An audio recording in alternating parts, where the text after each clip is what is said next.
नमस्कार। जैसे मैंने पहले आपसे प्रॉमिस किया था कि मैं एक पर्सनल फाइनेंस पे एक पूरा सेशन प्लान करूंगा, जिसमें एक मिडिल क्लास फैमिली की जो सबसे बड़ी प्रॉब्लम है उसको मैं सामने लेके आऊँगा। और उसमें हम ये समझेंगे, जो मेरे रेगुलर वीडियो आएंगे, कि एक्चुअली हम लोग किन खर्चों से एक मिडिल क्लास फैमिली घिरी हुई है, राइट, मिडिल या अपर मिडिल। और उसको मीट आउट करने के लिए जो भी हम लोग कर रहे हैं उसके अंदर कोई फाइनेंशियल प्लानिंग नहीं है। वो हमारी नीड बेस्ड डिसीजंस हैं जो हम लेते जाते हैं टाइम टू टाइम, और अपने रीपेमेंट कैपेसिटी के हिसाब से लोन भी लेते जाते हैं। तो कहीं ना कहीं हम धीरे धीरे, अगर 15 साल बाद देख रहे हैं, तो हम बच्चों को अच्छी एजुकेशन देने के साथ साथ कुछ प्रॉपर्टी को बिल्ड करने की कोशिश कर रहे हैं, राइट।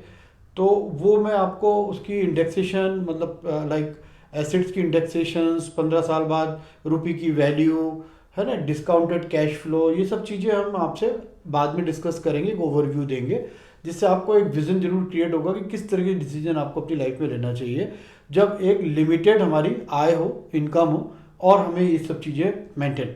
तो सबसे पहले हम ये समझते हैं, लाइक कि एक पर्सनल फाइनेंस जो है, एक मिडिल क्लास फैमिलीज जो हैं, राइट, हम मिडिल क्लास फैमिली बोले या अपर मिडिल क्लास फैमिली बोले, उनके लिए जो प्रॉब्लम आती है वो क्या आती है और किस किस तरीके के चीज़ों में वो घिरे हुए हैं आज। तो मैंने पहले ही ड्राफ्ट करके रखा है ताकि समय कम लगे। बेसिकली मंथली एक्सपेंसेस हमारी नीड्स हैं, जो हमें पता है कि ये मंथली एक्सपेंसेस हैं, ये हमारे होने ही हैं। अब इसमें मैंने जो मंथली होम एक्सपेंसेस में इलेक्ट्रिसिटी में, टेलीफोन, वाईफाई में, है ना, मेड सैलरी है, ड्राइवर सैलरी है या एजुकेशन फीस है, मैंने इसको एक फिक्स एक्सपेंसेस के कंपोनेंट ले लिए हैं कि ये होते ही है आपके हर महीने। दूसरा ले लिया मैंने आपका मंथली रीपेमेंट्स, जो आपने लोन ले रखे हैं, होम लोन हो, कार लोन हो, कंज्यूमर लोन हो, कुछ क्लॉथ्स भी। देखिए आजकल तो हर चीज़ जो है रीपेमेंट बेसिस पे अवेलेबल है, तो मैक्सिमम लोग आजकल उसको भी बेनिफिट में उठाते हैं और रीपेमेंट मतलब उससे भी छोटे छोटे कंज्यूमर लोन ले लेते हैं। तो इसलिए मैंने क्लॉथ है, ज्वेलरी है, एसेसरीज़ है। आजकल बड़े बड़े मोबाइल हैं, लाख रुपए से कम का मोबाइल नहीं आता, लेकिन सबको कैरी करना है। तो एक लाइफ स्टाइल हमारी कोई एक ऐसा नहीं है कि हम कुछ दिखावा कर रहे हैं, ये सब चीज़ें बड़ी बेसिक्स में आ गई हैं आजकल।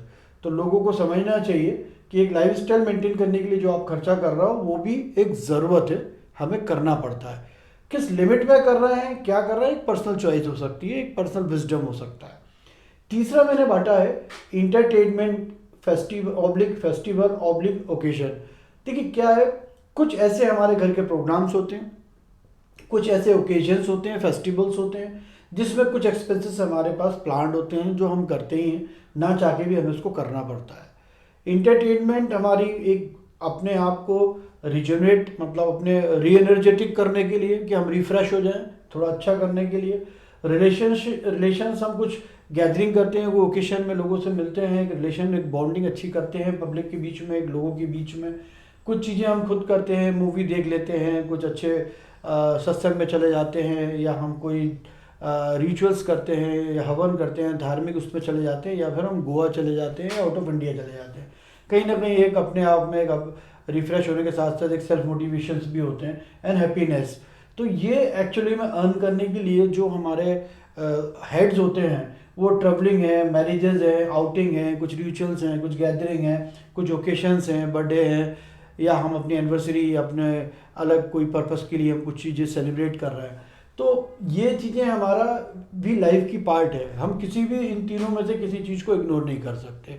अब सवाल ऐसा है कि जो मेरा लेक्चर है वो इस बारे में है कि पर्सनल फाइनेंस को आप मैनेज कैसे करें और इसकी ज़रूरत क्यों है। मतलब आज मैं जो आपको बताने जा रहा हूँ उसकी ज़रूरत है क्यों। तो पहले नंबर पे आप ये समझिए, ज़रूरत ये है कि जिस तरीके से महंगाई बढ़ रही है, आपके ये सब सिस्टम फेल हो रहे हैं।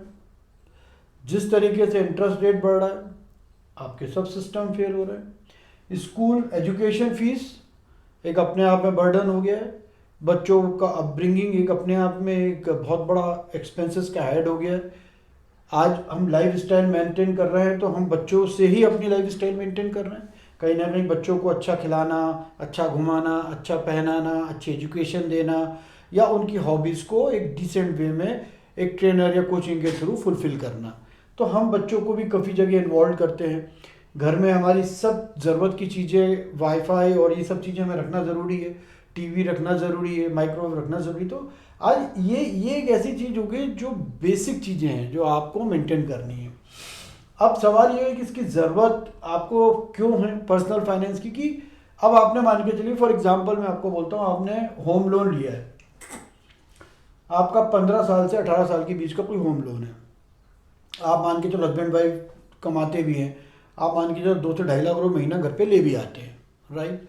अब 2 से 2.5 लाख रुपए अगर आप लाते हैं तो उस हिसाब से आपका वो पैसा सब जगह बढ़ जाता है, रीपेमेंट भी चले जाता है, क्योंकि आप लाइफ स्टाइल भी मेंटेन करते हो।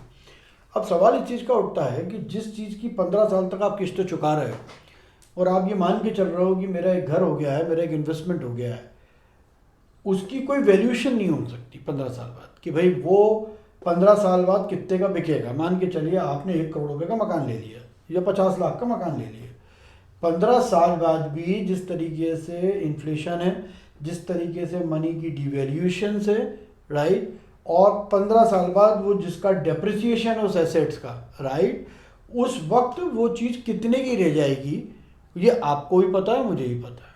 लेकिन आपकी वो 15 साल की जो लाइफ है वो आपकी निकल जाएगी सिर्फ यही करते हुए। क्यों? क्योंकि पर्सनल फाइनेंस में एक बहुत बड़ा पार्ट है जो मिसिंग है, वो है इन्वेस्टमेंट। भाई इन्वेस्टमेंट मैं कैसे करूं इतने खर्चों के साथ? मैं तो इसी को इन्वेस्टमेंट मान रहा हूँ। कार बन गई मेरी, इसी को इन्वेस्टमेंट मान लिया। घर का मेरा इंटीरियर हो गया, मैंने उसी को इन्वेस्टमेंट मान लिया।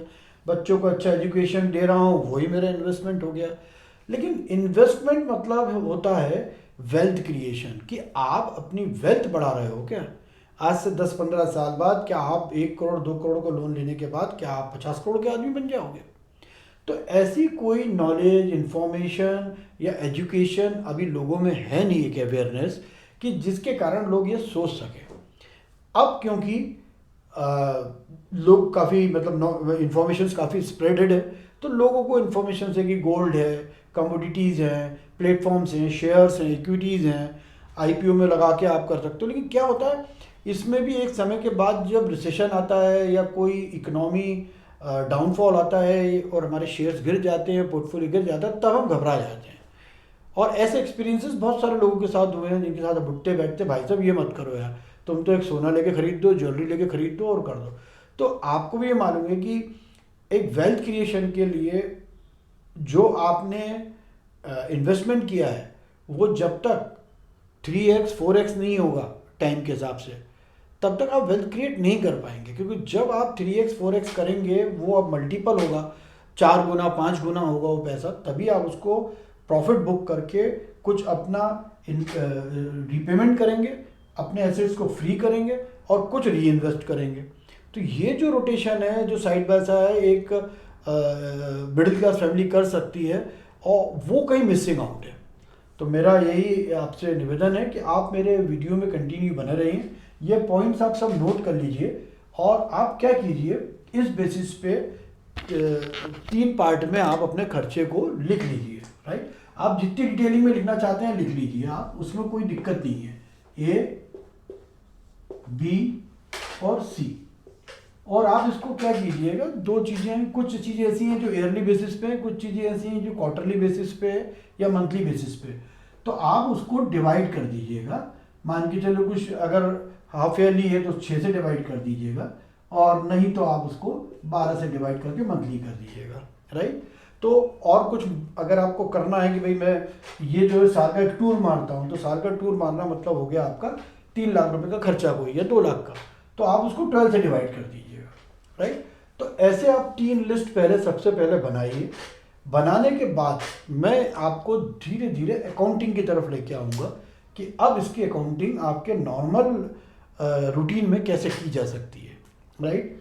तो होप ये इन्फॉर्मेशन आप पे काम की होगी, और आप मेरे चैनल को सब्सक्राइब करेंगे और मेरे साथ बने रहेंगे, ताकि मेरे नेक्स्ट जो वीडियोज़ हैं उसमें मैं स्टेप बाय स्टेप आपको ये बताता रहूं, और आप इसको कहीं ना कहीं अपने सिस्टम में इनकलकेट करें, शामिल करें और देखें करके इसको आप।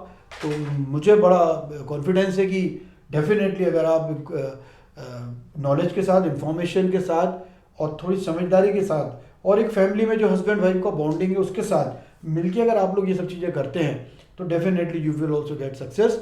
And able to create the wealth in a coming time, क्योंकि India is fastest growing country in the world and we know very well there is a lot of opportunities are there, right? तो we have to take the advantage of that opportunity, because हम जब 7 trillion की बात कर रहे हैं और आगे बढ़ने की बात कर रहे हैं तो डेफिनेटली हर चीज़ आगे बढ़ेगी, लेकिन हम उसके साथ साथ टाइमली कुछ चीज़ें ज़रूरी है वो भी करते चलें। थैंक यू सो मच, आपने इतना समय दिया और होप ये इन्फॉर्मेशन आप पे काम की होगी। आप मुझे लाइक करके बताएं, आप मुझे मैसेज करके पूछें, आप मुझे पर्सनल कॉल करके पूछें, मुझे अच्छा लगेगा। नमस्कार।